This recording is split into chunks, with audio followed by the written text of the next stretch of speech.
एआयसीसीच्या अल्पसंख्याक विभागाच्या बुद्धिस्ट कम्युनिटीच्या राष्ट्रीय स्तरावरती प्रशांत इंगळे यांची नियुक्ती झाली. आपल्यासोबत बातचीत करण्यासाठी प्रशांत इंगळे सर, काय सांगाल, काय नवीन संकल्पना घेऊन आपण उतरलाय?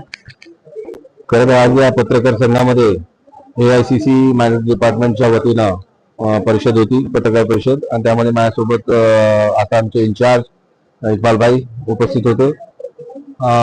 ऍक्च्युली जी सध्याची परिस्थिती देशभरामध्ये चाललेली आहे, अतिशय बिकट परिस्थिती आहे, केंद्रात असो किंवा राज्यात असो, आणि या सगळ्या परिस्थितीचा जायजा घेऊनच बौद्ध समाजामध्ये नव्याने काम करण्याची संधी जी आहे ती मला सन्माननीय आमच्या पक्षाचे जे मायनॉरिटीचे अध्यक्ष आहेत इम्रान भाई यांनी दिली, आणि त्यांनी त्यांच्याच माध्यमातून राहुलजी, केसी वेणुगोपालजी आणि खरगे साहेब यांचे देखील मी आभार मगाशीच व्यक्त केलेले आहेत.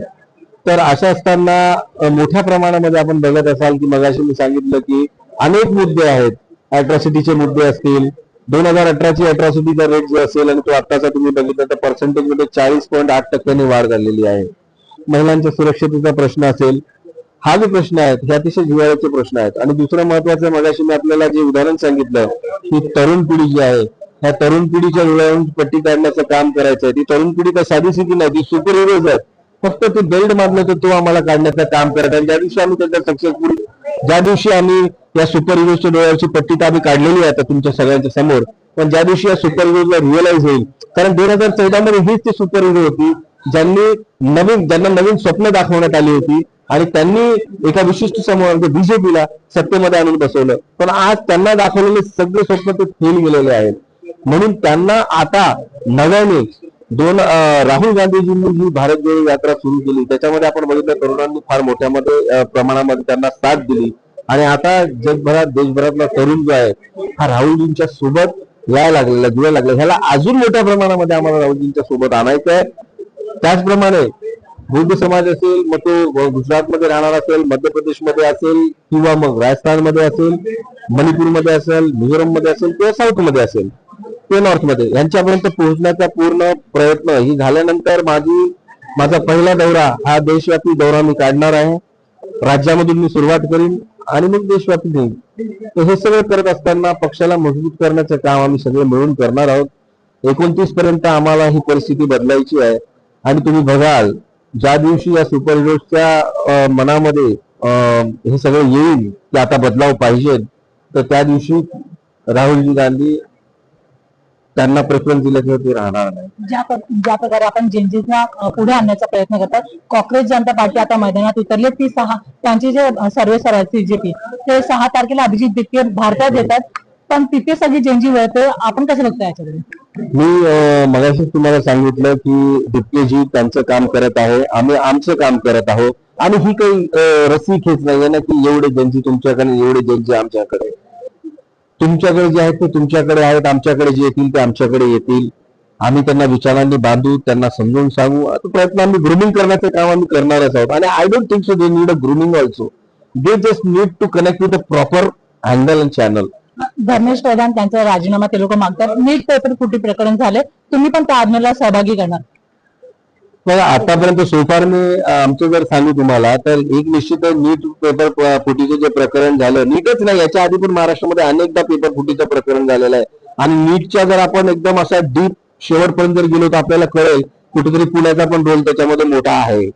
तर हे जे प्रकरण आहे, ह्या प्रकरणाला घेऊन साहजिक आहे, मी विद्यापीठावर सिनेट मेंबर म्हणून काम केलेलं आहे. अशा प्रकरण ज्या ज्या वेळेस व्हायचे, विद्यापीठात जरी झाले तर आम्ही व्हाईस चान्सलरचा राजीनामा मागितला, नैतिकतेच्या आधारावर तर विधान दिला पाहिजे, नाही का? तर तोच जो फॉर्म्युला आहे तो तिथे धर्मेंद्र प्रधानांना पण लागू पडतो. तर त्यांच्या कारकिर्दीमध्ये एवढं मोठं 25-30 लाखाचा डेटा असलेली मुलं जी बसतात, कोणाच्याही आयुष्याशी खेळण्याचा म्हणजे कोणालाही हे नाहीये ना अधिकार. तर त्यांनी नैतिकता असेल तर त्यांनी तो द्यावा.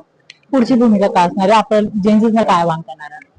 मी जेनजीला एकच आवाहन करेल की 2014 मध्ये, मी हे म्हणत नाही की आपल्याकडून चूक झाली, डिजिटल मीडियाच्या माध्यमातून जे काय आपल्यापर्यंत मटेरियल पोहोचवण्यात आलं आणि त्याच्यात खरं तर आम्ही चुकलेलो आहोत.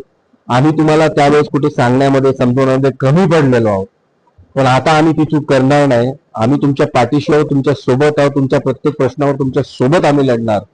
मोठे भाऊ म्हणून तुमच्या सोबत लढणार, मित्र म्हणून, काही जे समजायचं ते समजा. पण हात जोडून विनंती करतो की 2014ची जी चूक झाली आपल्याकडून ती 29 मध्ये होऊ नका. थँक्यू. आपल्यासोबत अजून पण सहकार्य जे आसामवरून आहेत सर, 30 तारीख से शुभकामनाएं देंगे आप.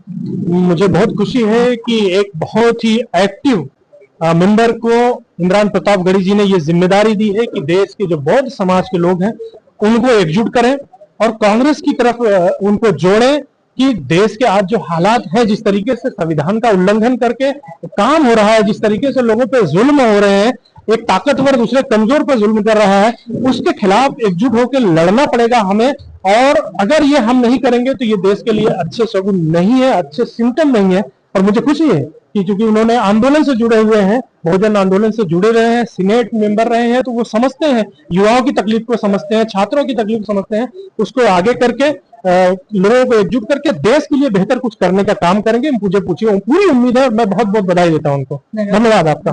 तर आपल्यासोबत इथे प्रशांत निळे ज्यांनी देशाच्या जेनजीला आवाहन केलं आहे की 2029 मध्ये राहुल गांधी यांना प्रतिनिधित्व देऊन त्यांना पंतप्रधान बनवण्याची या मोहीममध्ये आपण सहभागी व्हावे. व्हिडिओ अब्बास और मी प्रियंका सिंह दिवे, भारतीय मुंबई.